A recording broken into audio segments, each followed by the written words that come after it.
이 아가서는 여호와 하나님의 자비로우심이라는 찬양의 기록이다 이렇게 이야기를 합니다. 자비로우심이라고 하는 것은 하나님의 인자하심이라고 하는 부분을 표현하고 있는 그러한 이야기입니다.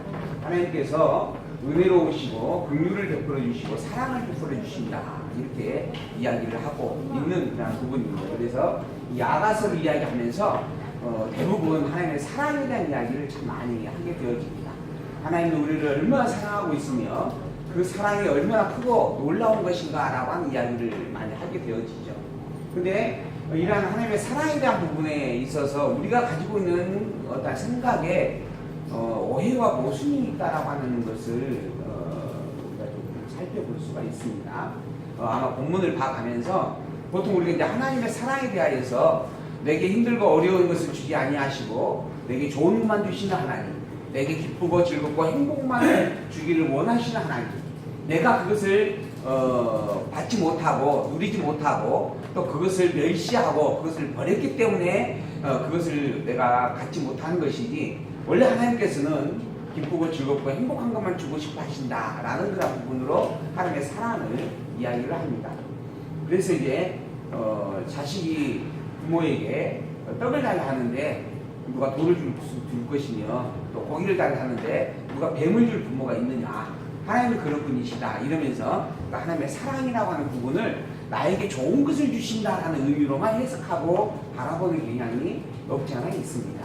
근데 이 아가스에 대한 내용을 이제 우리가 통해서 살펴볼 부분들은 하나님이 과연 사랑만 주시기를 원하고 계시는가라고 하는 것에 대한 잘못되어져 있는 것임을 가르쳐주는 내용이 담겨져 있습니다.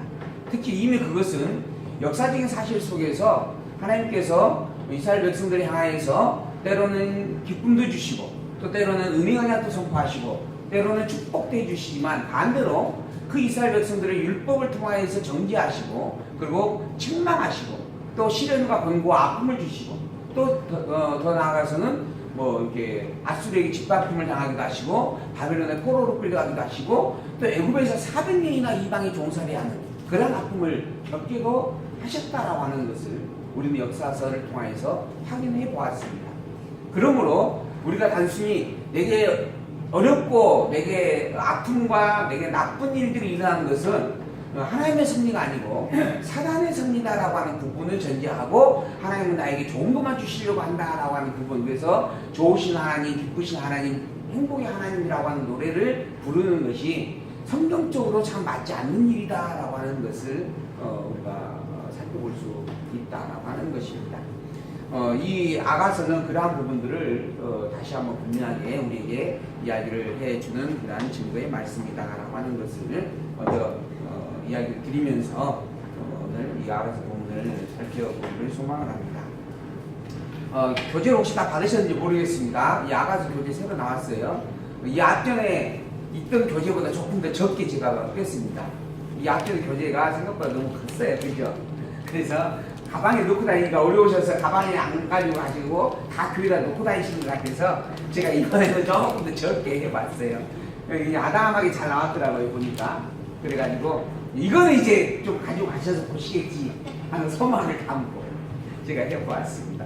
또 이게 이제 인쇄해 주신 데에서 이 표지나 이런 것들을 이렇게 좀 많이 해보셨던 것 같아요. 그러니까 이제 그 교회 복사문들을 많이 다루시는 곳이어서 그래서 제가 생각하지 못했던 부분으로 이렇게 예쁘게 또 해주셔서 너무 감사한 부분입니다. 이 아가서에 이 교재를 참조하시면서 우리가 앞으로 성경을 배워갈 수 있는 시간이 되어지기를 소망을 합니다.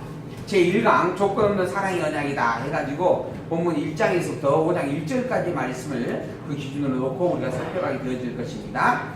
먼저 2장 3절에 있는 말씀, 남자들 중에 나의 사랑하는 자는 숲을 가운데서 사과나무 같다. 그러니까 남자들이 많이 있는데 그 중에 나를 사랑하는, 즉 내 신랑 되어질 자를 이야기하는 거예요. 내 신랑 되어질 자가 많은 숲에 나무들이 많잖아요. 근데 그 중에서 가장 탐스럽고 맛있는 열매를 맺는 사과나무와 같다. 그러니까 너무 멋지고 아름답다. 여러분들의 남편들도 다 그러시죠? 사랑하는 아내들도 그런 부분이 있을 건데 지금 이러한 노래를 지금 본문에서 하고 있는 겁니다. 신부가 신랑에게 내가 그 그늘에 앉아서 심히 기뻐하였다. 그늘에 앉아가지고 그 시원함을 누리면서 행복했다라고 하는 노래이죠. 그 시르바는 내 입에 너무 달고 맛있다. 그가 나를 인도하여 잔치집에 또 들어갔으니 그 사랑이 내 입에 깃발과 같다 하는 그러한 노래로 표현을 하고 있는 그런 아름다운 사랑의 고백이 담겨져 있는 부분입니다. 이러한 아가서가 성경상 무엇을 말하려고 하는 것인가? 성경에서의 위치를 그래서 우리가 이제 먼저 정리해 봅니다. 이 아가서는 하나님의 언약 섭리, 언약 역사적 사건을 통하여서 하나님께서 약속하였던 그러한 역사적 섭리에 대한 내용을 바탕에 놓고 그것을 찬양으로 고백한 백성들의 찬양을 기록하고 있는 내용입니다.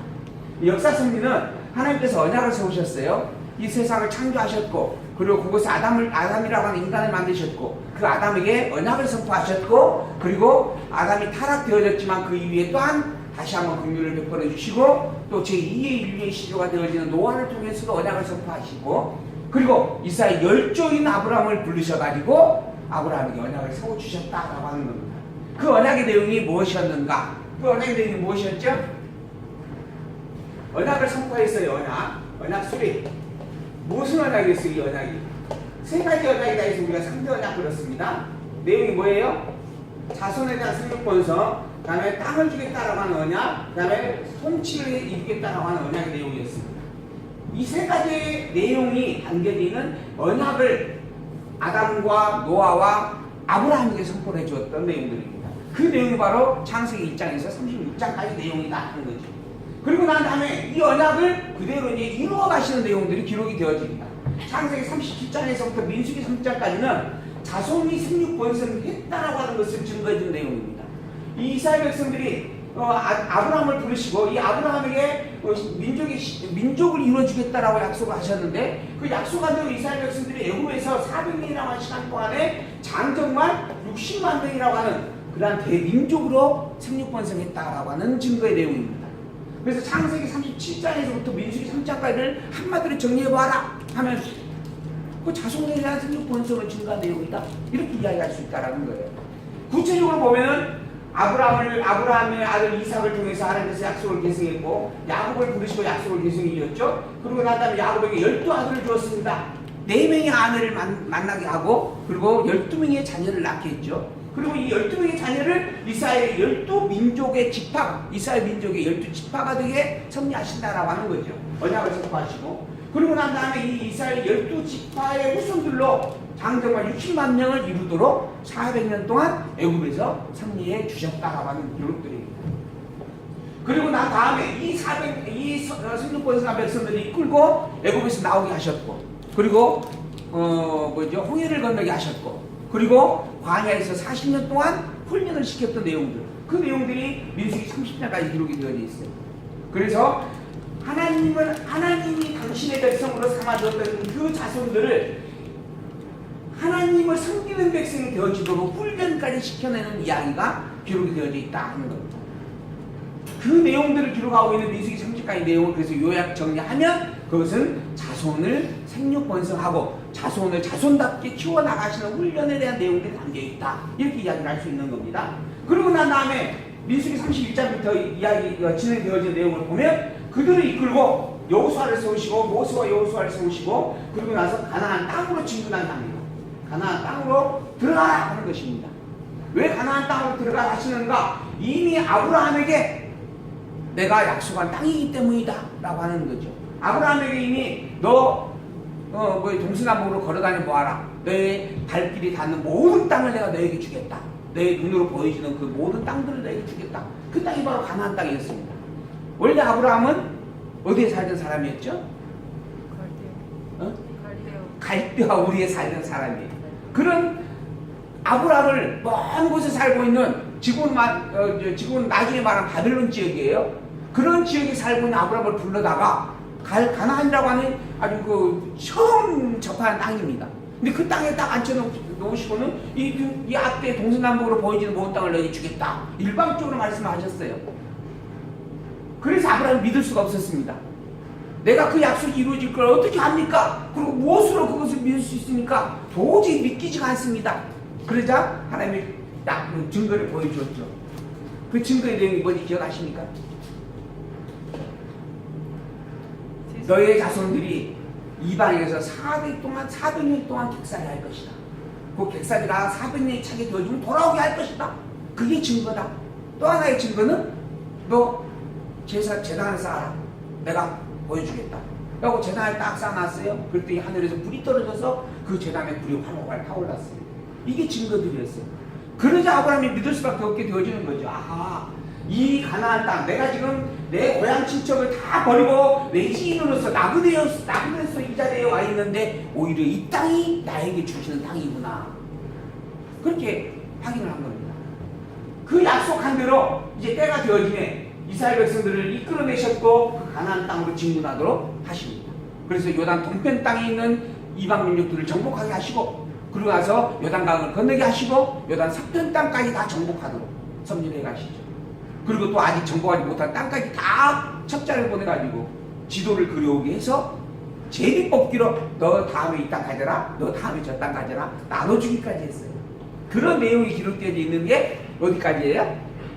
여호수아서 사사기서까지 내용입니다.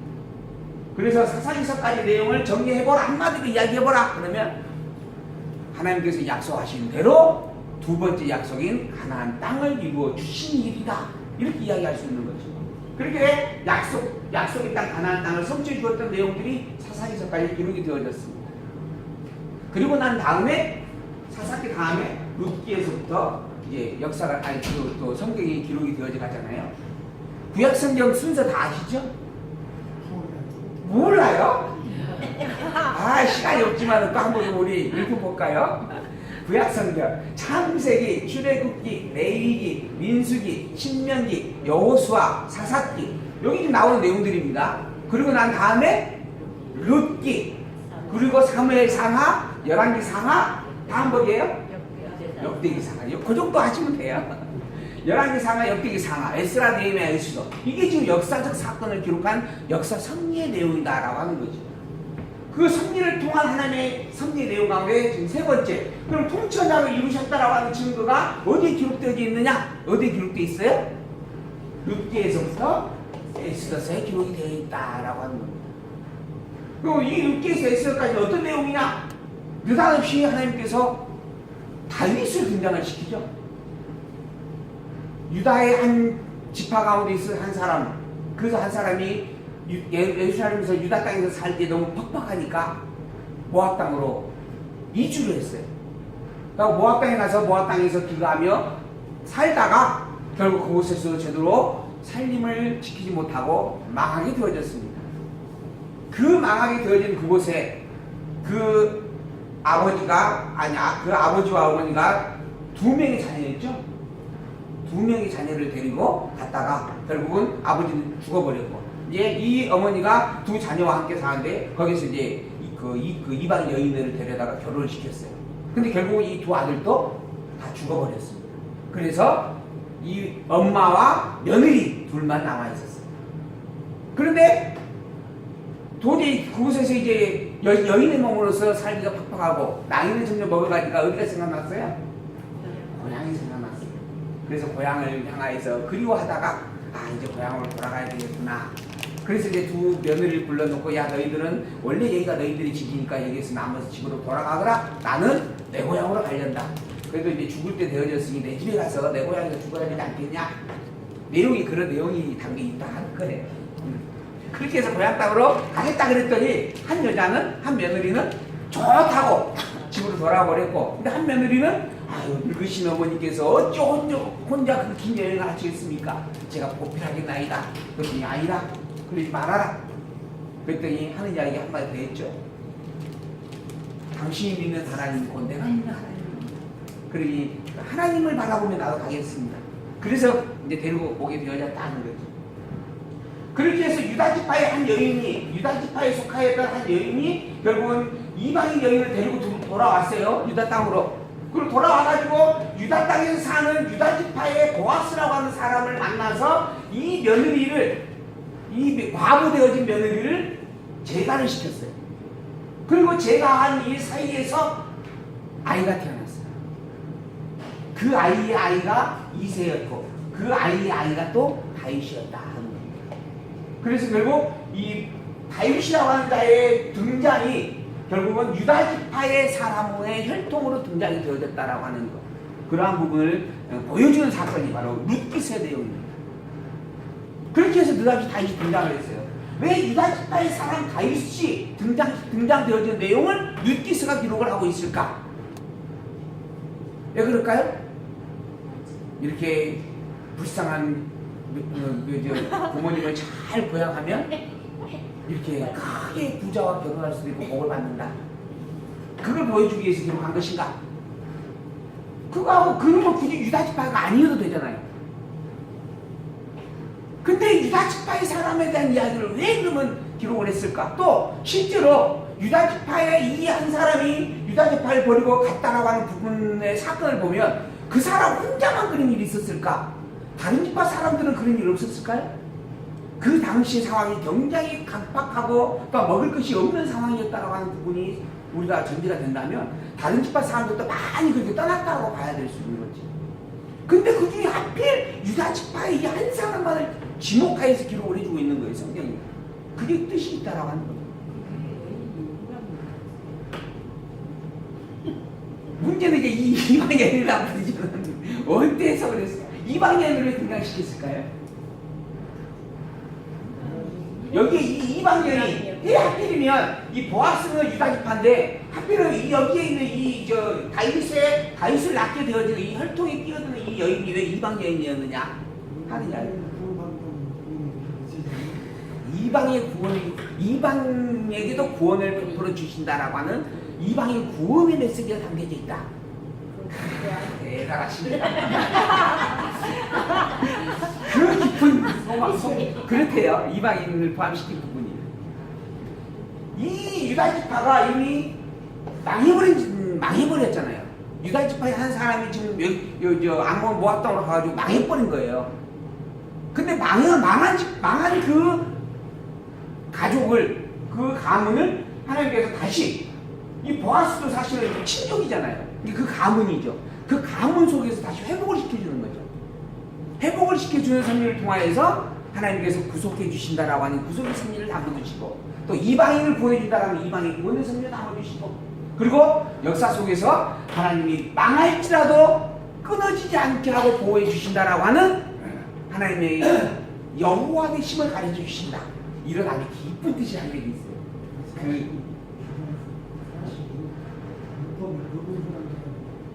그러죠. 사실 율법을 따지면 이거 율법을 어긴 일이에요. 근데 또 한 부분으로 보면 율법의 이방인 여인과 결혼해도 되느냐 마느냐라고 하는 문제에 대한 부분에 정리함이 특별히 한정되어져 있는 섭리가 있다라고 하는 이야기가 있어요.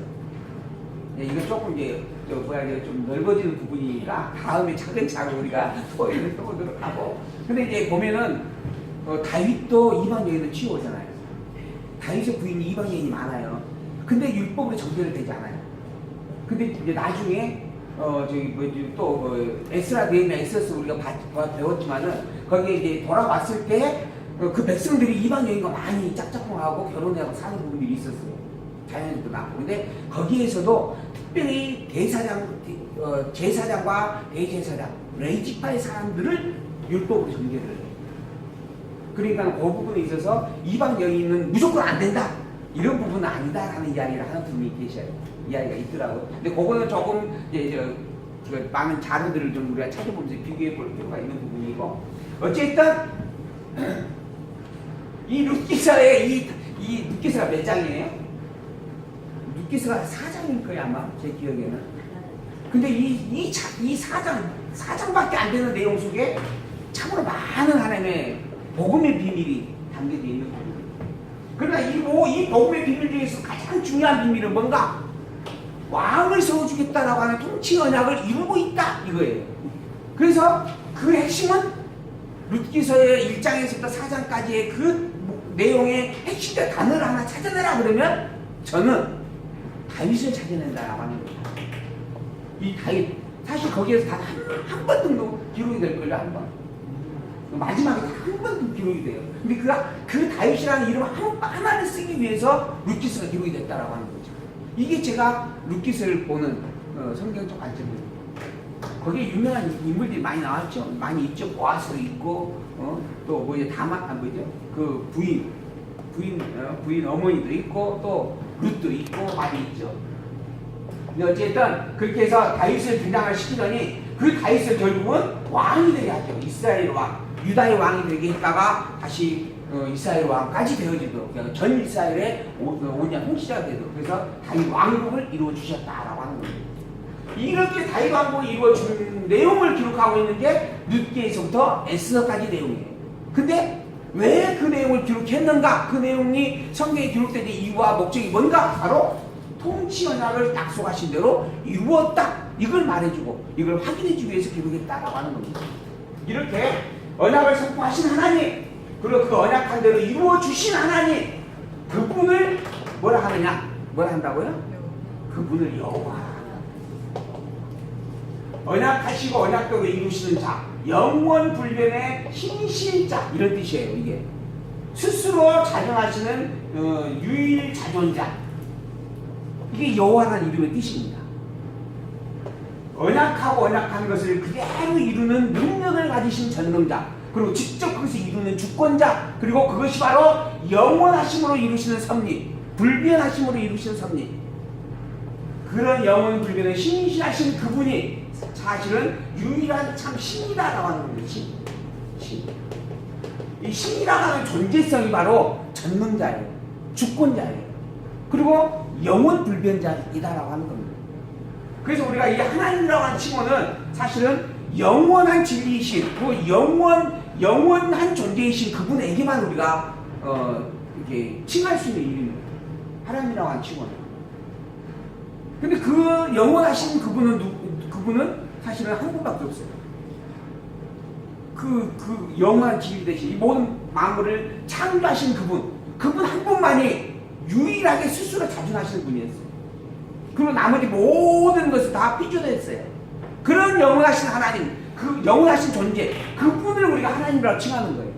그런데 이 어리석은 인간들이 타락되어지고 난 이후에 어리석은 인간들이 자기보다 힘만 조금 세면 아이고 하나님 하고 부르는 거예요. 자기보다 조금 더 두렵고 무서운 어떤 존재처럼 느껴지면 그러면 그걸 신이라고 부르는 거예요. 전능자의 능력자라고 칭하게 되어지는 겁니다. 그러고 나서 거기다 이름까지 붙여줘요. 당신은 신이긴 신인데 바알신이라고 하겠습니다. 당신은 아몬신이라고 하겠습니다. 뭐 이런 식으로 이렇게 신이라고 하는 이름을 칭해주는 거예요. 근데 사실 그 신이라고 하는 이 하나님 칭호는 이 영원하신 그분에게만 적용이 돼야 돼요. 근데 그분이 아닌 다른 존재하고 다 섞여져 버렸던 거예요. 그래서 그 영원하신 그분께서 야, 그런 것들은 다 거짓이다. 그건 다 가짜다. 오직 나만 진짜다. 그들과 구별되게 하기 위하여 나의 이름을 내가 여호와라고 너희들에게 알려주겠다. 그래서 여호와 이름이 등장을 하는 겁니다. 내가 정말 전능자인지, 그 너희들이 말하고 있는 그 우상신들이 과연 전능자인지 아닌지 너희들 생각해보아라. 확인해보아라. 그리고 더불어서 내가 과연 전능자인지도 확인해보아라. 나는 이러이러하니까 전능자다. 나는 이러이러하니까 주권자다. 나는 이러이러하니까 영원하며 불변한 자가 아니겠느냐. 그걸 바로 언약을 선포하고 언약하는 것을 이루어 주심으로 드러내신 겁니다. 그래서 우리는 하나님이라고 하는 이 부분의 칭호를 오직 여호와이신 그분에게만 올려드림이 당연하고 마땅한 일이다. 그래서 우리의 하나님은 여호와 하나님이다 라고 이제 우리가 구별해서 부르는 겁니다. 그냥 일반적으로 하나님 그러면은 당연히 여호와를 가리킬 수밖에 없어야 되는 건데, 그러나 여호와가 아닌 다른 존재를 다 이야기하고 있어서 당신이 말하는 하나님이 내가 말하는 하나님과 틀리다, 이걸 이야기하려고 우리가 어쩔 수 없이 우리 하나님은 여호와이신 하나님이다 이렇게 이야기를 하게 되어져요. 그리고 이것을 고백하여 증거하는 찬양의 내용이 바로 욥기에서 아가스의 내용입니다. 하나님은 전능자이십니다. 모든 마음을 만드시고 다스리시고 주관하고 있는 분이십니다. 하와가 인간에게 지배되지 않습니다. 코끼리가 인간에게 지배되지 않습니다. 악어를 인간이 제어할 수가 없습니다. 그런데 그런 하마와 코끼리와 악어를 하나님은 주관하십니다. 그러니 하나님은 전능자이십니다. 사실 하마와 코끼리와 악어를 주관하는 것보다요, 저는 어제 참 놀라운 걸 또 하나 봤는데, 지구가 있어요. 공중에 떠 있잖아요. 근데 그 옆에 위성이 하나 떠 있어요. 밤마다 보이는 거 있죠? 달이라고 하는 위성이 하나 또 떠 있어요. 그런데 또 신기한 것은 우리가 보는 달의 그 표면은 1년 360 똑같은 자리예요. 왜 그러냐면 지구의 자전과 달의 자전이 같은 속도로 움직여요. 그래서 우리가 볼 수 있는 달의 한 면은 항상 그 면밖에 볼 수가 없어요. 그래서 달의 반대편을 우리가 보지를 못합니다. 근데 그 달의 반대편에 뭐가 있는 줄 아세요? 독일의 히틀러가 그곳에다가 기지를 지어가지고요. 그리고 그곳에 여기 건축부가 있대요. 아니 그래서 이제 그 뭐죠, 그 우주 비행사들이 우주여행을 가가지고 이렇게 달 뒷면을 사진으로 찍어갖고 이렇게 보낸 게 있대요. 어제 TV에서 그걸 하더라고. 그러니까. 근데 그 뒤에 보니까 세계의 미스테리 중에 한 가지인데, 그 달 뒷면에 사람이 움직이는 모습도 찍혔고, 그리고 건축물도 보인대요. 그게 조작인지 어쩐지 모르겠고, 그런 이야기를 하더라고요. 그런데 그러면서 하는 이야기, 우리가 볼 수 있는 달은 항상 똑같은 면밖에 없다. 왜? 지구와 달의 공전이 똑같기 때문이다.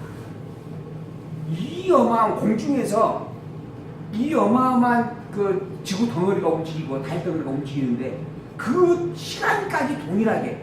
근데 그러나 그 크기가 달라요. 지구하고 달 크기가. 예, 근데 그 뭐지, 우리가 볼 수 있는 면하고 저기 속도가 좀 차이가 나겠죠. 그래서 어쨌든 간에 우리가 보는 면이 항상 똑같은 면이래요. 신기하잖아요.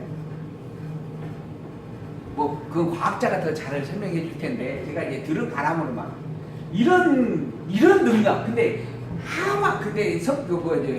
그것으로 설명할 수가 없으니까, 너 하마 다스릴 수 있느냐? 너 못하지? 하나님 있는데 하마 다스리, 이렇게 설명을 해주신 거예요. 그러니까 그게 전능하심의 전부를 표현한 내용이 아니죠. 우리가 느낄 수 있는 부분에서의 그나마 더 낫다, 더 크다라고 하는 의미에서 표현된 부분인 거죠. 그러나 그렇게라도 표현을 해주시니 얼마나 다행한 일이겠어요. 그리고 우리가 그걸 확인을 해야 되죠. 과연 하나님은 전능자이십니까? 그리고 더불어서 하나님은 참으로 신실한 분이십니다. 제가 지금 요 이야기를 이렇게 드리는 부분은 유인물에 다 있어요. 다 있는데 제가 그냥 풀어서 지금 이야기를 드리고 있는 겁니다. 그래서 하나님은 신실한 분이십니다. 하나님은 주권자이십니다. 하나님은 참으로 영원한 분이십니다. 하나님만이 영원한 분이십니다. 그러니 우리가 찬양을 해야 될 존재는 하나님밖에 없습니다. 그런데 그렇게 가르쳐주고 창세기에서부터 에스더까지 그러한 역사적 사건들을 기억을 해보면, 창세기 12장부터 보더라도 아브라함이 2000년 사람이라 그러죠. 그리고 모세가 1500년, 다윗이 1000년. 그리고 나서 그 뒤에 이제 바벨론의 포로로 끌려가다 돌아오는 시기까지가 한 400여 년. 그러니까 거의 한 1700여 년, 1600여 년의 역사를 담고 있는 내용이에요. 그 1600년, 1700년의 역사를 만약에 내가 산다면 10번을 더 살아야 돼요. 100년만 살아도 17번을 더 살아야 돼요. 그런 어마어마한 시간 동안에 있었던 일들을 다 기록을 해가지고 보여주시면서, 그러니 내가 전능자가 아니냐, 내가 주권자가 아니냐, 내가 신실자가 아니냐, 나만이 영원자가 아니냐라고 선포해 주었어요. 이 정도 됐으면 찬양을 해야 되지 않겠어요? 영원한 찬양을 해야 되지 않겠어요? 근데 그 찬양이 순간이었어요. 오래가지 못해요. 또 인간이 망각하고 잃어버려요. 왜 그럴까요? 타락된 존재로서 인간의 능력으로 하나님을 온전히 찬양할 수가 없는 자이기 때문에, 우리 능력으로 우리가 온전히 우리를 구원할 수도 없고, 우리 능력으로 우리가 온전히 천국 갈 수도 없고, 우리 능력으로 우리가 여호와 하나님을 온전히 찬양할 수도 없는 거예요.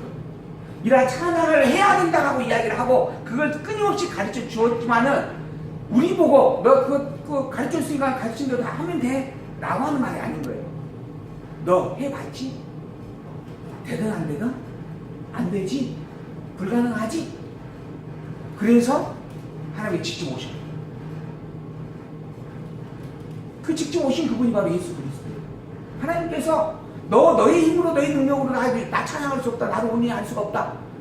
내가 너를 건져줘야만, 내가 너에게 100% 은혜를 베풀어 줘야만 네가 나를 알고 섬길 수 있는 것이다. 그걸 이제 알았으면 내가 내려가겠다. 그리고 내가 건져주겠다 하고 직접 내려오십니다. 그런데도 그 내려오신 예수 그리스도를 인간은 십자가에 못 박아요. 죽게 만들어버리죠. 결국 인간에게서는 답이 없다라고 하는 이야기입니다. 그런데 그럼에도 불구하고 하나님은 인간을 포기하지 않으십니다. 인간을 버리지 않으십니다. 하나님은 당신의 영원한 사랑으로 품어주십니다. 왜? 그분이 바로 영원불변한 여호와이기 때문입니다. 그래서 그 영원불변한 여호와 되심을 사랑이라고 하는 방편을 통하여 노래하여 확인시켜주는 내용이 바로 아가세 내용이다 하는 그러한 고백을 제가 드리면서 잠시 쉬었다 아가세 본문을 살펴보도록 하겠습니다.